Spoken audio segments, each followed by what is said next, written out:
Kalau lu yang jadi dia gitu ya, kira-kira gimana deh? Insecure banget sih. Kayak maksudnya dengan kayak sekarang aja udah lengkap gitu, puji Tuhan ya. Tapi kayak masih tetap insecure buat bikin konten. Ini loh, dia tuh nggak malu loh nunjukin itu loh. Hai guys, welcome to Home for Creators, tempat kreator tumbuh bareng. Di sini ada gue, Devina, dan bareng Mas William. Oke, bareng Mas William Sudana, dan hari ini kita bakalan ngobrol-ngobrol tentang kreator yang ada di media sosial tentunya ya. Oke, jadi kalau misalnya kita ngelihat di media sosial gitu ya, kalau terutama mungkin TikTok, Instagram, kita tuh udah bisa ketemu banyak macam-macam kreator gitu ya. Kayak dengan keahlian mereka dan juga spesialisasi mereka gitu ya. Nah, tapi aku beberapa waktu ini tuh ketemu di FYP aku ada yang teman-teman yang sedikit berbeda gitu. Nah, jadi di sini kalau misalnya kita ngelihat teman-teman punya kreator itu punya good looking atau mungkin uniqueness yang mereka bisa banggakan, atau mungkin yang semua orang melihat itu adalah privilege gitu. Tapi gimana kalau misalnya teman-temannya ada di other side gitu loh. Kalau misalnya mereka tuh memiliki kebutuhan khusus jadinya. Gitu. Dan kita bakalan ngelihat bagaimana konten-konten yang dihasilkan sama teman-teman ini gitu. Kita mulai dari yang pertama. Ini namanya Michi Willy. Oke, Michi Willy. Michi Willy. Jadi dia adalah kreator yang ada di luar gitu ya.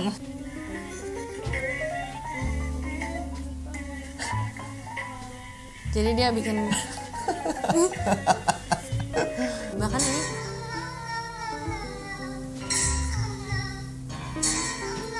literally Oke, pas lagi jatuh.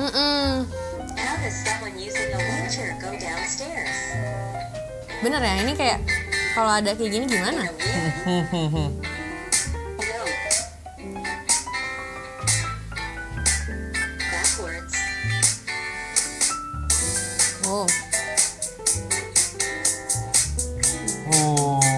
Kekuatannya sih butuh ya. Ada lagi yang namanya Bekah Cloud. Oh, ini jadi punya posturnya itu skoliosis ternyata. Kalau kita ngeliat dari si hashtagnya ya.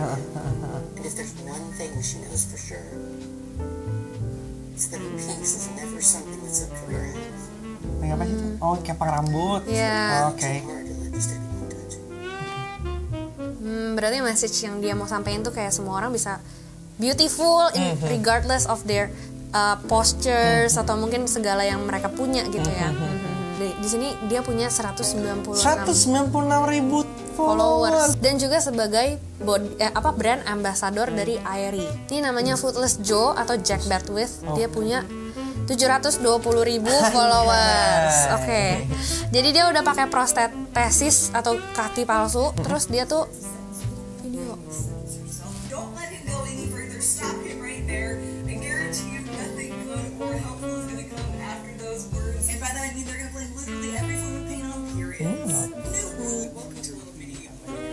Oh, jadi dia bagiin kesehariannya ya? Iya, ini nih. Oh, untuk kakinya dikasih unjuk juga ya. Kalau lu yang jadi dia gitu ya, kira-kira gimana deh? Insecure banget sih. Kayak maksudnya dengan kayak sekarang aja udah lengkap gitu, puji Tuhan ya. Tapi kayak masih tetap insecure buat bikin konten. Tapi ini jadinya hebat banget sih. Bahkan dia berani nunjukin kakinya loh. Ya kan? Menurutku jadi kayak konten creator yang kayak gini itu tuh punya self acceptance yang tinggi. Bener. Walaupun nggak semua ya, walaupun nggak semuanya, tapi ketika dia berani seperti ini, justru malah dapat simpati yang lebih tinggi dari audiensnya, ya kan? Kalau kita ngelihat komen-komennya dari kayak gini ya, teman-teman yang punya kreator ini, itu tuh rata-rata kayak kasih words of encouragement karena kayak you're so beautiful, kayak jadi kayak menyemangati dia untuk bikin konten lagi gitu ya. Koko Merah. Ini yang dari Indo secara spesifik. Itu ada Koko Merah. Mungkin ini orang pertama yang aku kenal di Indonesia dan bikin konten seperti ini gitu karena gue pernah lihat dia juga di FYP. Dan dia bagiin konten-konten yang inspiratif gitu ya. Jadi ini motivasional gitu.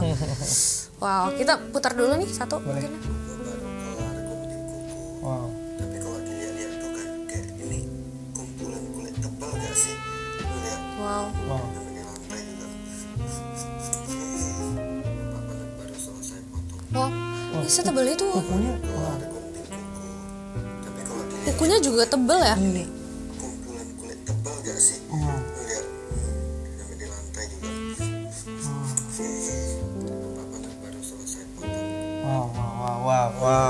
Ih, gila ya. Horor sih, tapi Iya. tapi ini loh, dia tuh nggak malu loh untuk menunjukin itu loh. Iya, Ya kan? exactly. Nah. Orang-orang pada insecure, nutupin apa yang mereka punya supaya nggak mau kelihatan orang. Tapi ini malah ditunjukin aja semuanya gitu, di embrace malah. Apa sih yang Ko Will secara personal rasain gitu, dan apa sih yang kita sebagai kreator pemula gitu bisa pelajarin atau takeaways dari teman-teman kreator ini? Ya, salah satu cara kita untuk bisa menjadi content creator yang gini, noticeable ya, adalah dengan kita punya keunikan. Ya kan? Pada dasarnya semua dari kita tuh unik. Devina gitu kan, udah punya keunikannya sendiri gitu dengan kerecehan lu. Itu adalah keunikan lu kan, yang mungkin tidak gue miliki. Tapi seringkali kita tuh nggak paham tentang potensi itu. Yang ada kita malah melihat diri kita sebagai average dan mainstream. Tapi teman-teman yang ada di sini, mereka juga punya keunikan masing-masing. Contohnya Koko Merah gitu, kukunya tebal banget ya. Gitu kan? Itu jadi keunikan yang sebenarnya bisa menjadi perbincangan ketika orang lain melihat. Dengan keunikan itu yang menjadi sebagai engagement driver yang pada akhirnya mendorong algoritma, ya kan? Tinggal masalahnya kita berani nggak? Kalau misalnya teman-teman yang notabene mereka ngerasa mereka itu bukan orang yang normal loh, tapi mereka berani loh menyuarakan perjuangan mereka, keunikan mereka. Masa sih kita yang normal nggak berani? Justru kan kita lebih banyak hal sebenarnya bisa kita syukuri. Mungkin mereka terlahir nggak normal, itu mereka lebih nggak bersyukur. Mereka bertanya kenapa ya gue harus kayak gini. Tapi mereka aja punya rasa syukur yang begitu banyak, dan itu bisa menjadi sumber kekuatan dan juga motivasi buat orang lain. Justru kita yang harusnya lebih normal, kita harus juga lebih berani gitu ya. untuk menyuarakan dan juga berbagi pengalaman kita gitu. Menurut gue itu adalah satu key takeaways yang penting, yang menjadi pengingat bahwa kita semua tuh pasti punya hal yang bisa kita bagikan ke orang-orang, yang bisa kita ceritakan.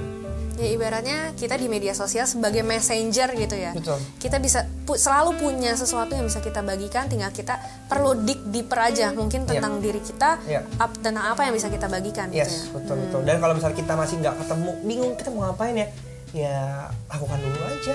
Nanti pasti akan ada kok titik baliknya di mana menurut kita tuh selama ini kita nggak lakukan apapun, tapi orang yang selama ini mengkonsumsi konten kita, mereka justru merasa terbantu. Ya kan, nanti ada satu message yang langsung datang misalnya, terima kasih ya, gue ngikutin konten-konten lu selama ini dan itu jadi blessing semua buat gue.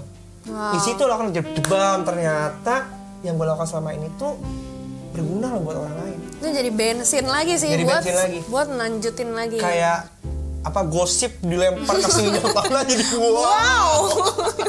Iya. Gitu. Oke, kalau misalnya kayak gini nih dengan konten-konten kreator yang kayak gini, menurut aku jadi ngepatahin stigma kalau misalnya konten creator itu adalah pekerjaan yang eksklusif gitu. Betul. Bener gak sih kayak? Berarti ini tuh adalah pekerjaan yang inklusif dong. Semua orang itu bisa menjadi content creator dan pada dasarnya semua orang itu adalah influencer. Tergantung kita tuh mau gak sih membagikan itu. Sama level power of influence-nya yang mungkin beda-beda gitu. Betul. Tapi paling nggak dalam skala terkecil kita tuh bisa menjadi influencer. Bener sih. Berarti kalau kayak gitu kriteria yang wajib dibutuhkan untuk menjadi content creator tuh sebenarnya nggak muluk-muluk dong. Muluk-muluk. Berarti apa aja Kak kalau bisa? Kemauan untuk berbagi. Itu paling utama. Kemudian yang kedua adalah kemauan untuk konsisten, ya kan? Karena dengan lihat kalau kita lihat teman-teman yang tadi, mereka yang udah berbagi, mereka tuh cuma satu kok. Mereka mau membagikan pengalaman mereka. Mereka nggak menganggap kekurangan mereka itu sebagai kekurangan, tapi sebagai kelebihan yang mereka bisa bagikan untuk entertaining. Tadi kan kita ngomong Witchy the Willy kan, dia kan jatuh buat apa sih? Ya untuk lucu-lucuan aja gitu. Wow, iya sih, itu kayak butuh bener-bener self-acceptance yang tinggi. Kita bisa owning gitu, kayak kita tuh punyanya apa dan kita bisa bagiin itu ternyata ke orang lain gitu. Oke. Nah, ini mungkin jadi pertanyaan penutup nih kok. Kayak dengan adanya teman-teman kreator yang seperti teman-teman yang memiliki kebutuhan khusus ini, berarti kita bisa bilang nggak sih sebenarnya peluang yang mereka ini tuh juga punya peluang yang sama in terms of content creating gitu. Ya, itu yang kita percayakan bahwa dengan adanya sosial media ini membuka peluang yang sama gitu. Mau kalian adalah orang yang normal, orang yang difabel, orang yang disable kan, semuanya punya kesempatan untuk berkarir tanpa memandang bulu. Nggak ada yang akan ngejudge kalian. Ya ada netizen yang ngejudge sih. Tapi balik lagi, ketika ada hate berarti ada traction di sana. Ya kan, itu yang akan jadi kesempatan. Apalagi ini juga jadi kesempatan untuk brand bisa kolaborasi dengan real people. Kayak tadi ya, ada yang jadi brand betul, jadi ambassador Aerialis kan. Itu kan jadi kesempatan untuk brand itu bisa kolaborasi sama kalian. Tinggal sejauh mana kita mau explore dan kita coba yang mana nih yang sampai akhirnya ini gue, gitu. Betul banget. Nice talk today. Thank you so much untuk waktu dan kesempatannya, Mas William. Kalau teman-teman punya pertanyaan apa lagi untuk Mas William, coba komen di bawah supaya kita bisa bahas di minggu depan. Oke, sampai jumpa di video selanjutnya. Dadah. Bye.